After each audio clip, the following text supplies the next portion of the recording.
क्या शरारत कर रहे हो? अच्छे लड़के की तरह रहो जैसे तुम हो। मुझे लगता है बहुत समय हो गया।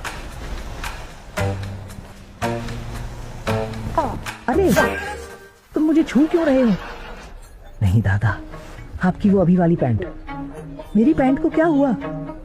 इतनी कम उम्र में खराब आदतें, बूढ़े को छूते हो? तुम्हारी कोई परवरिश नहीं है? तुम्हारे माता पिता ने तुम्हें कैसे सिखाया? तुम भी कोई बच्चे नहीं हो। लोग नवजात शिशु होते ही नहीं सीखते ये क्या बच्चा है। मेरे बाल, क्या तुम चाहते हो